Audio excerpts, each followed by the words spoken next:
conducted here in this audience and everyone involved in the healthcare industry, the consumer healthcare industry. CHPA, if you're not familiar with us, we're a 130-year-old trade association based in Washington. We represent manufacturers and distributors of over-the-counter healthcare products and dietary supplements. We represent large multinational, international companies and small privately held manufacturers as well. And what we have in common, even though OTC medicines and dietary supplement medicines are different from a regulatory perspective, they have something very much in common. These are consumer-directed products that consumers can access on their own without the intervention of a physician to improve their health or to have health outcomes. And so there's that common denominator that brings our members together to talk about these issues.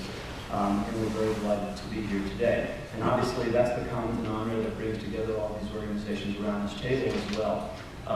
We recognize the important role that our industry and our government has in facilitating consumerism in healthcare. 1 in 3 Americans takes a multivitamin every day. That's the most commonly used dietary supplement. And we know that 9 of 10 physicians recommend that consumers seek OTC or other self-directed healthcare before coming to a doctor's office. They say that about 10% of their office visits are probably unnecessary and could be directed, self-directed through these products.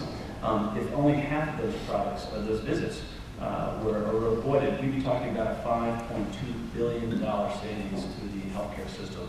And I know the Senator and all his colleagues on Capitol Hill are looking for ways to reduce healthcare costs moving forward.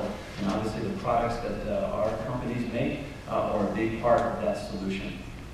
And that's why it was such bad healthcare policy and bad healthcare economics for Congress to take away the ability of consumers to utilize their flexible spending accounts or flexible spending arrangements known as FSAs to purchase over-the-counter medicines.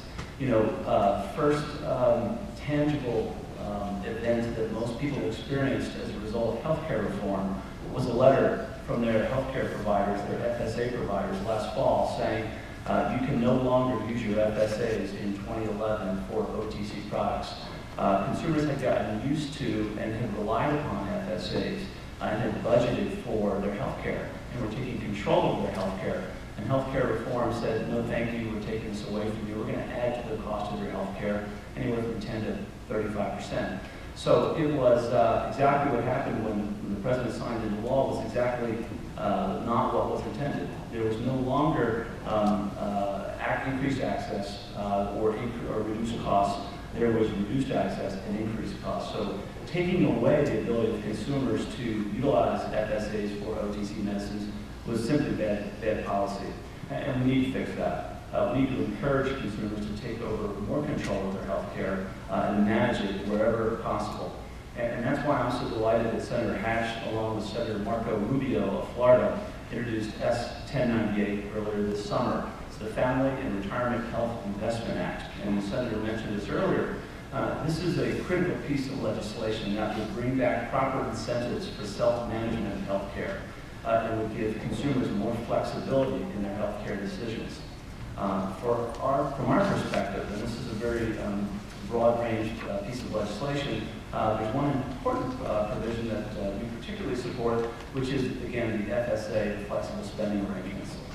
Senator's legislation would restore the ability of consumers to be able to use their FSAs for the purchase of OTC products, but it would go a step further.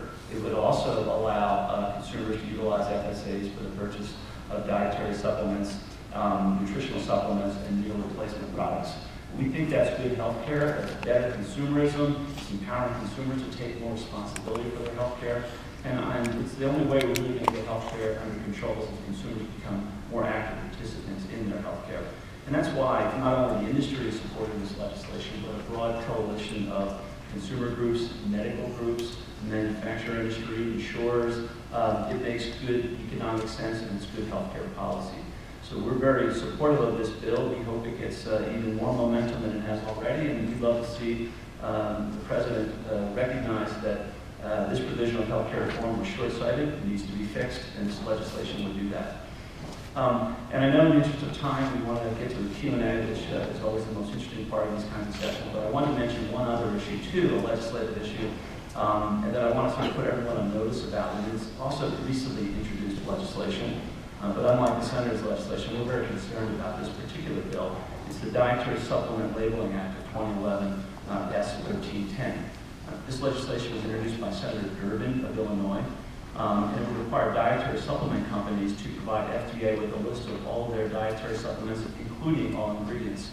FDA would then be empowered to create a list of dietary ingredients and proprietary blends that could cause potentially serious adverse events. While well-intended, we're very concerned, obviously, about this legislation because it could undercut many of the provisions of the dietary shed and institute a de facto pre-market approval that is not required under current law. Now, consumers deserve and expect to know that the products that they're getting are safe and effective for their intended use, and that there's transparency in labeling these products. Absolutely. Manufacturers have a legal and moral obligation to make sure that's the case. But to create, as the Senator proposed, Senator Durbin, a new regulatory structure which would be duplicative of many things and impose new requirements as well would seem to be counterproductive and unnecessary. So we're concerned about this legislation. We're studying it. We'll be working to express our concern directly to the Senator, but we wanted to raise this issue for your review as well, and we would encourage you, as Lauren said, to be active participants and weigh in on these issues and share your opinions directly. So thank you very much. Well, thank you. These are